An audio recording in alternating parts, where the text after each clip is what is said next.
everyone, it is I, Zara Khan, aka 5th Rate Duelist, here with another guest for the Becoming a First Rate Duelist podcast featuring Enzo Fiallos. Is that how you say your last name? Yeah, pretty much. Okay, alright. I didn't even type it in the screen because I couldn't spell it, even though I probably could have You're copied good. and pasted. But, You're good.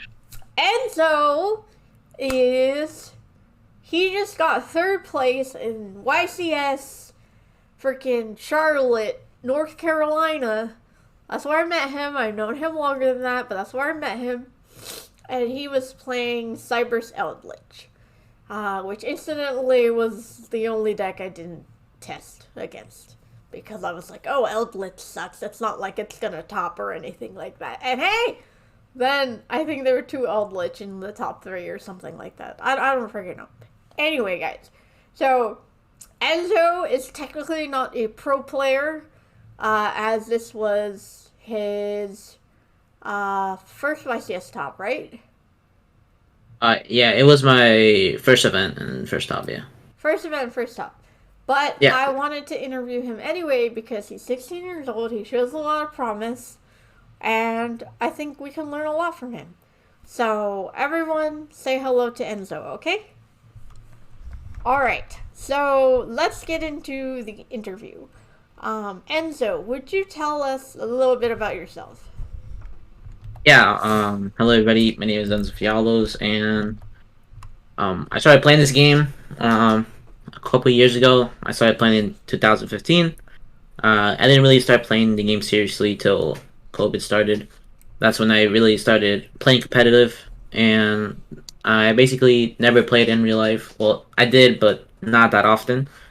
And then I started playing a lot of Dueling Book, and then when events came back, I started to attend the current events like the newest YCS, and I ended up topping. I guess yeah, hard work paid off. I was playing online, a lot of people doubting all the online warriors or like the DB warriors, and a lot of them ended up topping at the event, so which is a good thing. Yeah, and for anyone who doesn't know what a DB warrior is, would you kindly explain it? Yeah, so a DB warrior is kind of someone that doesn't really play in real life and just plays on Dueling Book all the time. So that's basically what it is.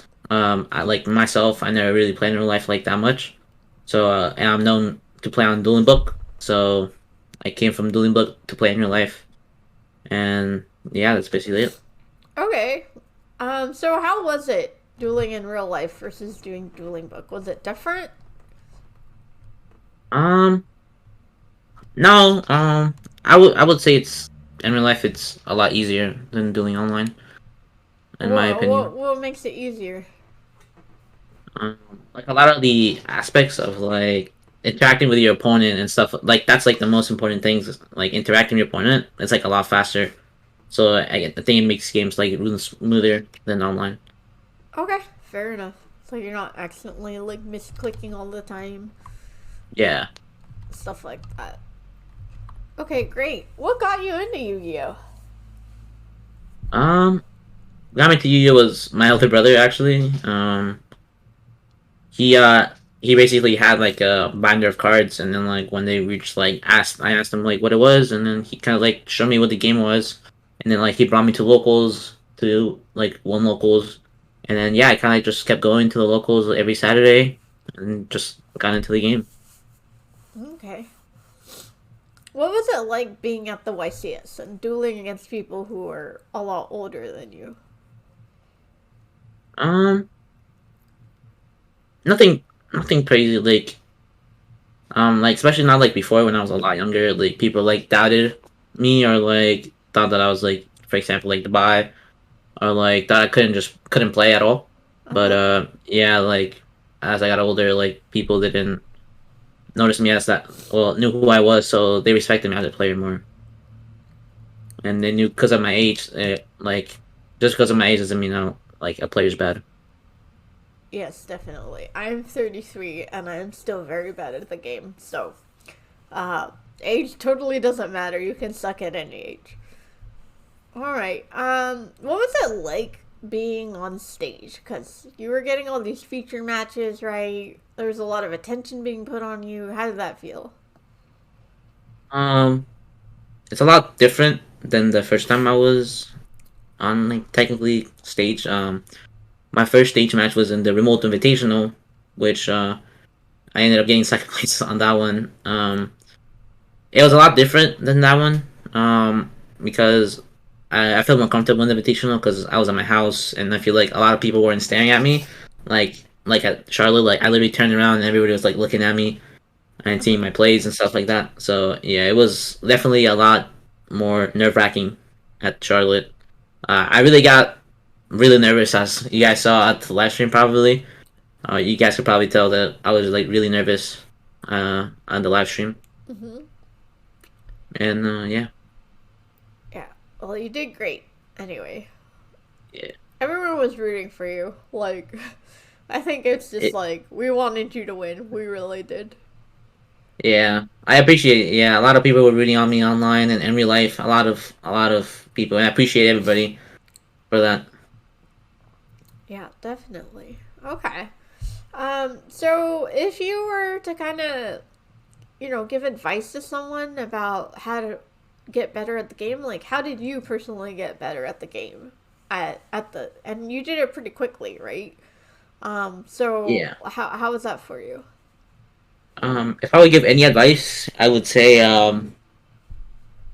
play play Dueling Book.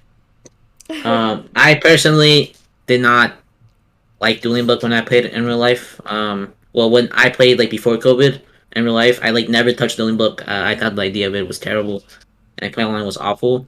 But as kind of like COVID happened, that was like my only option to play Yu-Gi-Oh. So I just took it, and eventually I got like really used to it, and like playing against all these different people across the world, like you would have never played before if you only played in real life. It really saw me. It really gave me a different perspective of the game, and I think that's what the game made me become a better player. And that's the advice I would give other people: just play on Dueling Book. Maybe spend a little more time every day to play some Yu-Gi-Oh if you really wanna advance as a player. Okay. Do you feel like you had help along the way? Yeah, for sure. Definitely like testing partners and like my friends. Um, Shout out to the barbershop. Um, Hell There are yeah. a lot of my friends like Jibril and Landry T, JJ, all of them, like Nash and everybody else ended in there, Toes, all of them. I played a lot of them with a lot of them, and I definitely got better. Like watching them play and playing with them and testing with them definitely made me a better player. Okay, awesome. That's good. So when you started playing the game, were you like naturally good at the game or did you like suck and got better? Oh no, I was awful. Like I don't know, like I was playing when I was 10, so like the game was like just completely different for me.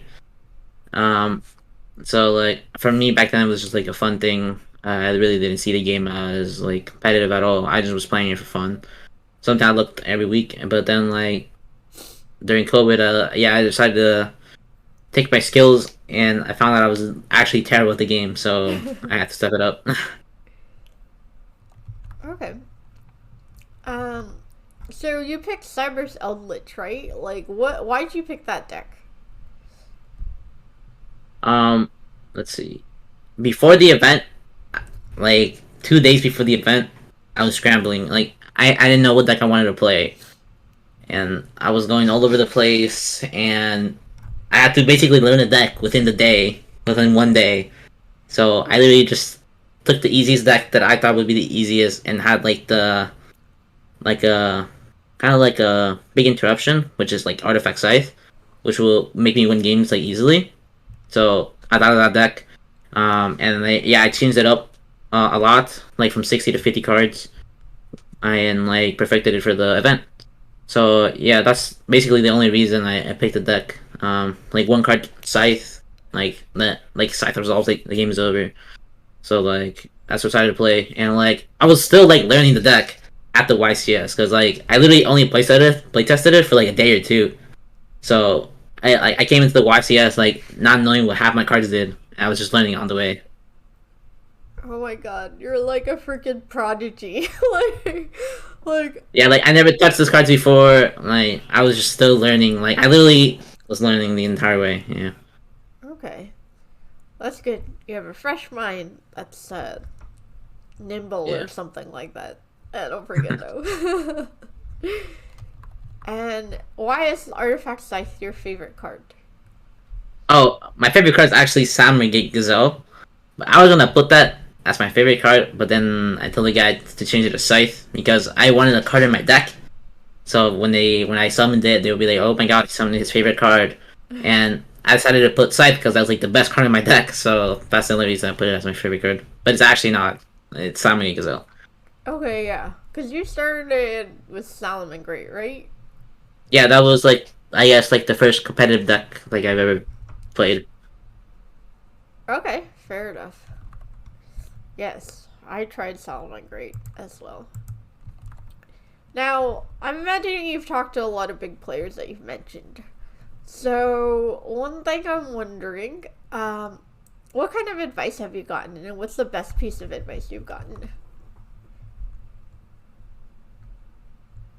Best piece of advice. Let me see. Let me think. Okay. While you think, I will talk about a sponsor. Please buy stuff from Tapio Cards. I have a code. It's like in the description or something. Okay, I think I come with my answer. Okay, go ahead. I think my best advice I ever got is play test for an event. I know people think it's obvious to play test before the event, but I feel like a lot of people like play test for like one day and be like, okay, I'm good for the event. I would say like play test a lot and a lot for an event, and you will get results in my opinion. I play test for a lot of events with my friends, and I definitely like weeks before, especially like Charlotte. A lot of my friends were literally so prepared for the event, and and I was able to perform. So was my friend like Gabriel and like Walter and all of my other friends like Charlie, William. We all play tested before the event like multiple times, like weeks before, so we were like ready for the event. Oh man, that is good advice, as I did not playtest very much before the event and I did very poorly.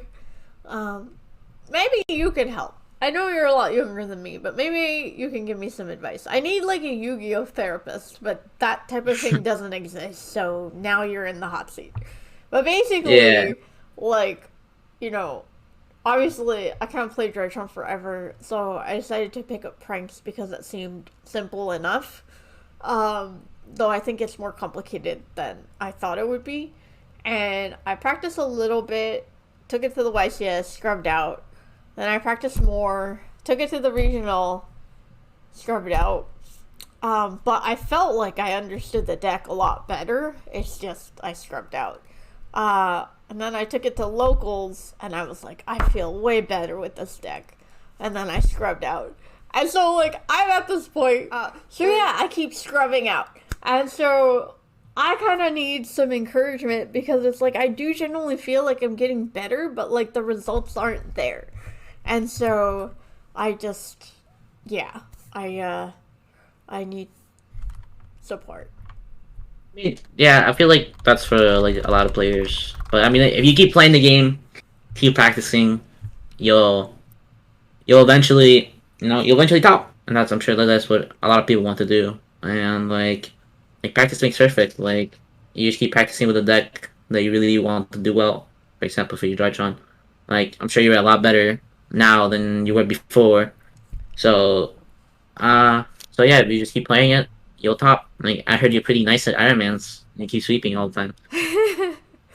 Yeah, I'm definitely carried by my teammates, but yes. I guess I've done well enough that no one will freaking play against me. So, what can you do? It is true. Yeah. Enzo's best teammate on Iron Man, so. Chill. Can't leave. Okay. Let's see. What's like one engine or archetype that you want to see more competitive when Like if it could get more support or changes in the meta or something like that. Probably the best deck ever created. Salmon great. That deck is like insane, but for some reason it's not good right now. But eventually there'll be a new card, and that deck will become the best deck again. So yeah, definitely that. Okay, cool. Yes, I am partial to Solomon Great. Do you think Circle going to 2 made a difference? Um, my honest answer would be no, but I would like to say yes, but Okay. no. Okay, we have a question in the chat. Is there any reason that people are playing Navalon? Um, funny enough, me and my friend Arnold literally just made an Iron Man. We literally just played an Iron Man against Nabalon, and what I could tell is it's kind of like a Cyber's deck that just runs a lot of hand traps and is like a one card that sets up like a lot of interruptions. So like for the Cyber's deck, it's kind of like Scythe and like DPE, and then for that deck, it sets up like a big board just with literally one other card. Okay. Yeah, I think I played against Navalon a couple of times, and I was just very confused because I just couldn't do anything. And I was like, alright, great deck. Cool. But then again, that's pretty much every deck at this point. You know, if it goes full combo, you can't do anything. Okay. Are there any cards that you're looking forward to that are going to be released soon? Um, I'm not kind of like a big guy that that reads the cards that are ahead of time or like that plays formats ahead of time further out. I actually like don't pay attention at all for any cards that are not legal yet. So maybe the Borderland Dragon. I heard that card's good, so probably that one. Okay. Cool. I thought that came out already. Am I thinking about the wrong card? I think that's coming out in the next set. Okay. Fair enough. Alright, chamber, parlor, or kitchen? I don't know if this is an appropriate question to ask a 16-year-old, but it's on my list. Chamber, parlor, kitchen. I don't remember what they look like. Okay, good answer. Okay. If you could randomly bring back one banned card like they did with Snatch Steel, what would it be and why? Hmm. One banned card. Let me see. Hmm. That's a really good answer. I mean, question. And I actually have no idea. Second, let me look at the banned cards real quick. Okay. And while you do that, I will promote my sponsor. Be sure to buy playmats from Pyramid. It has a V instead of a Y. And you can use my code below to get $5 off. And Tapio cards, you get 5% off if you use my code. And if you do that, it also helps me. And also, on May 7th, we will be doing a fundraiser / charity stream where I raise money for the YCS, and all donations will be matched and donated to the National Alliance on Mental Illness. Go ahead. I figured my answer. Okay, what is it? And I know a lot of people are gonna get mad, but I think Imperial Order should come back. To one? Well, I would like for it to come back. Yes. Basically, cards was broken, and then my Traviga strategy, it was even better. So, yeah, that's basically it. Okay. Wow, the masses are coming at you. But we do have some people that agree with you. That card's nice. Dude, I think that card would be so nice given that everyone's playing that freaking adventure stuff. Like, imagine adventure, flip Imperial Order. It's like, it's all over. But that might be why they banned it in the first place, now that I think about it. That's probably a good reason, yeah. Okay. Do you have a pre-tournament ritual that you perform to get ready? Um, Yeah, sleep early. Sleep Um, early. well, like get enough hours to sleep because I feel like every time I don't sleep enough, I perform bad. So I mean, I never sleep like 8 hours or like 7 hours. Like at least get like 5 hours or 6 hours sleep. Like it's like a whole day. Like at a YCS, it's like 12 hours. So like you definitely want to have enough energy to be concentrated the entire time. You don't want to be like sleepy or sometime like between any round. Okay, yeah, that's good advice for sure. Also, maybe don't take a red eye flight the day before the YCS. Oh yeah, for sure, for sure. Yeah, never again. What's your long term goal? Um, a long time. I would say is win a YCS, but I'm gonna win a YCS this year, so probably go to Worlds. Okay. Um, yeah. I haven't played nationals yet, so I hope I can perform good at my first nationals and maybe go to Worlds. But if not, there's always the next year. So. Okay. I believe in you. I have never been to nationals. And by the way, if anyone hasn't heard, they're having nationals in July, and it's open invite. You don't have to earn an invite to go. So that gives me a chance to go. So we'll see what's up. Uh, I'll have to get a deck first. Okay. How do you overcome your nerves and avoid misplays? Um, by playing a lot of Yu-Gi-Oh. I'm not even gonna cap. Um, yeah, by playing Yu-Gi-Oh. Like just play often.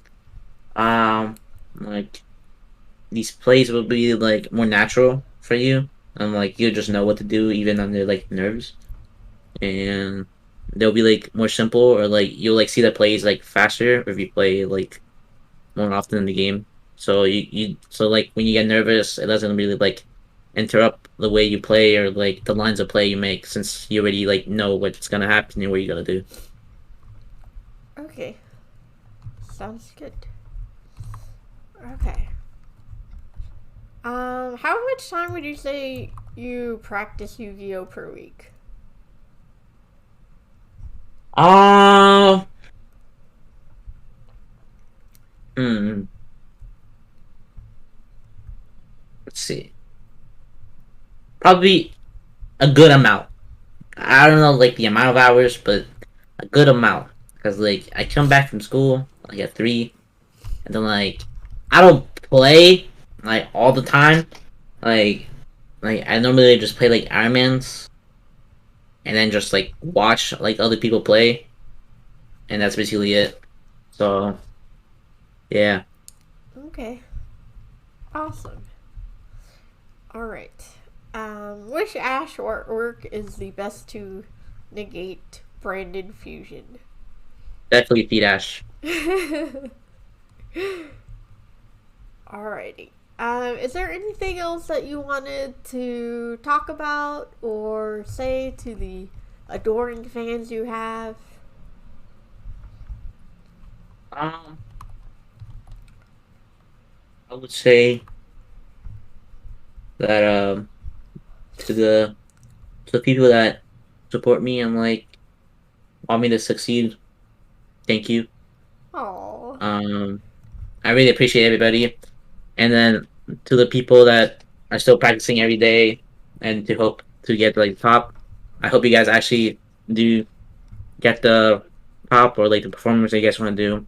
Like practice, it really does pay off. Okay, awesome. With those wise words, just remember to like, comment, subscribe. We're also on Spotify, Anchor, freaking Apple Podcasts, Google Podcasts, all of that crap. Please check us out, listen to other episodes, and go to YouTube and check out the duel that me and Enzo are going to have. So, thanks, guys. Bye bye.